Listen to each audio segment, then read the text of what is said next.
Eu saúdo a todos os irmãos com a paz do Senhor Jesus, passando aqui no canal para deixar mais um vídeo, meus irmãos, para nossa edificação. Quero pedir você para compartilhar esse vídeo, deixar o seu like, se inscrever no canal. Fazendo isso, você vai nos ajudar a divulgar a palavra de Deus. Fazendo isso, você vai nos ajudar a ganhar almas para o reino dos céus. É de graça. Deixa o seu like, compartilha, se inscreva no canal. Vamos para o vídeo. A pergunta de hoje é a seguinte: o crente divorciado pode se casar de novo? O que a Bíblia diz a respeito? Vamos para o vídeo nessa tarde, amém? Glórias a Deus. Eu quero começar aqui, meus amados irmãos, no livro de Malaquias, capítulo 2. Se você tem uma Bíblia na sua casa, pega essa Bíblia aí, vamos ler aqui juntos, para que não fique dúvida no seu coração, amém? Malaquias, capítulo 2, versículo 16. Vamos ver o que a palavra de Deus está dizendo aqui. Porque o Senhor Deus de Israel diz que aborrece o repúdio e aquele que encobre a violência com a sua veste, diz o Senhor dos exércitos.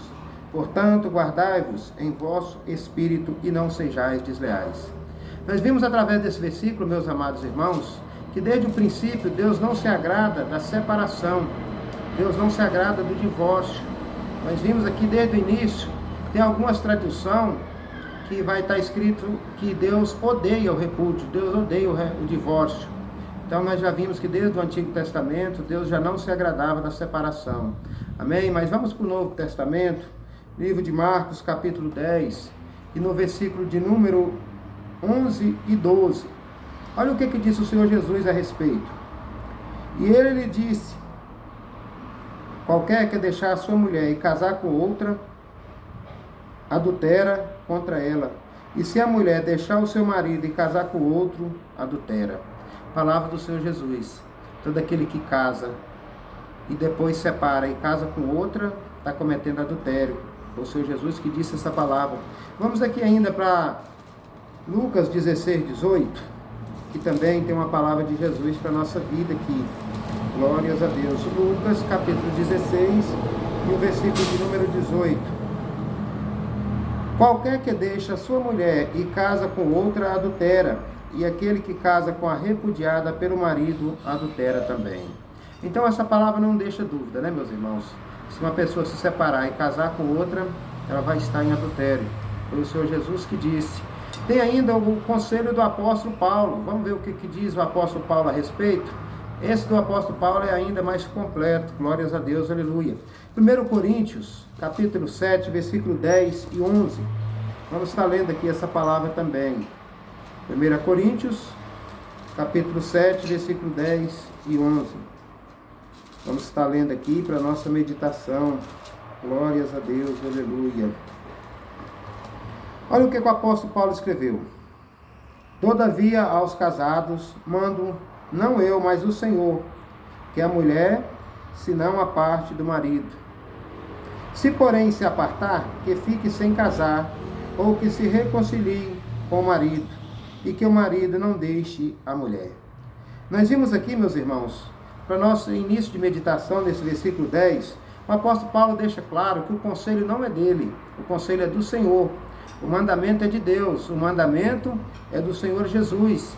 O mandamento não foi o apóstolo Paulo que ditou essa regra, mas sim ditado pelo Espírito Santo, vindo do próprio Deus. Ele disse, ó, o Senhor, não digo eu, mas o Senhor.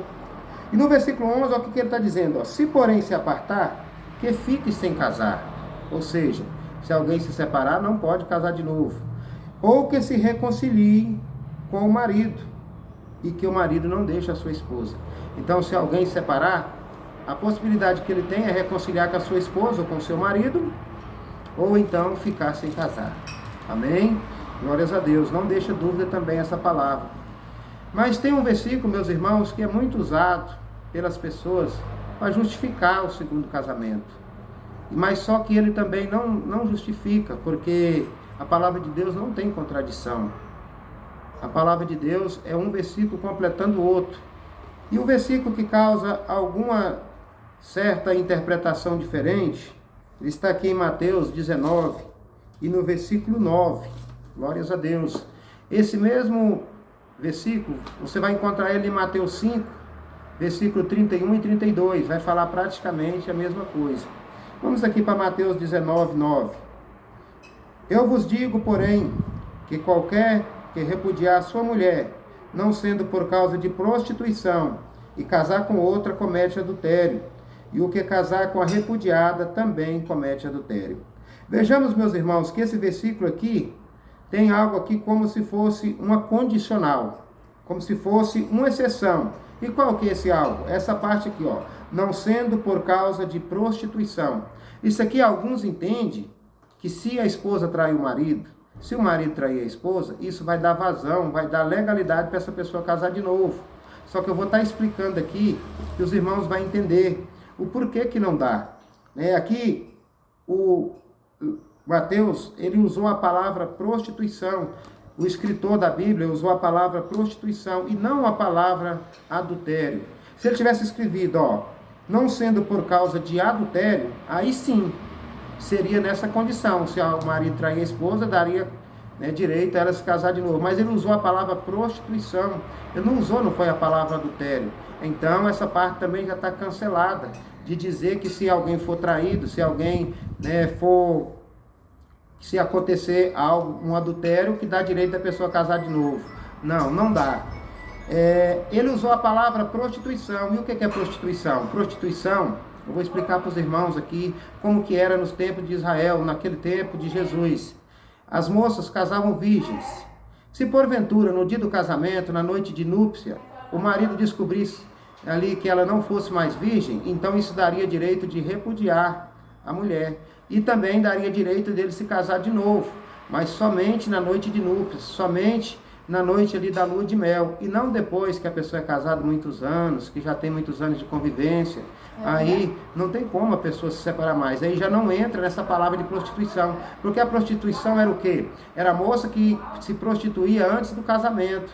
Então, se ela fosse casar e não fosse mais pura, tinha essa legalidade para o marido poder repudiar. Amém? Mas agora eu vou estar explicando para os irmãos aqui a questão da exceção, porque existe uma exceção. E a exceção nós vamos encontrar em Romanos 7, 2 e 3 e em 1 Coríntios 7, 39. Vamos aqui para 1 Coríntios 7, 39. Glórias a Deus. A palavra de Deus é maravilhosa, meus irmãos. Eu aprendo a cada vez que eu leio, eu aprendo a cada vez que eu medito. A palavra de Deus não nos deixa dúvida se nós buscar a interpretação do Espírito Santo. Amém? 1 Coríntios 7, 39. Está escrito assim, meus amados. A mulher casada está ligada pela lei a todo tempo em que o seu marido vive. Mas se falecer o seu marido, fica livre para casar com quem quiser, contanto que seja no Senhor. Então aqui nós vimos a única exceção dessa regra. Se porventura, o marido faleceu, a esposa falecer, o cônjuge tem essa opção de casar de novo. A pessoa tem essa opção de casar de novo. E não vai estar pecando contra Deus, vai estar dentro do mandamento do Senhor. Agora o apóstolo Paulo ainda deixa aqui uma sugestão de que é importante que essa pessoa case com alguém que professa a mesma fé, contanto que seja no Senhor. Ou seja, alguém que seja da mesma religião, para que não venha se meter em julgo desigual. Quantas pessoas que vivem sofrendo, meus irmãos, porque às vezes é casado com alguém que não professa a mesma fé, e essa pessoa ela passa por dificuldade, passa por lutas em casa. E é por isso que o apóstolo Paulo deu esse conselho, que é importante que a pessoa case com alguém que professa a mesma fé, que seja no Senhor. Amém? Eu espero que esse vídeo tenha servido para te edificar. Eu espero que tenha te ajudado na questão de algumas dúvidas.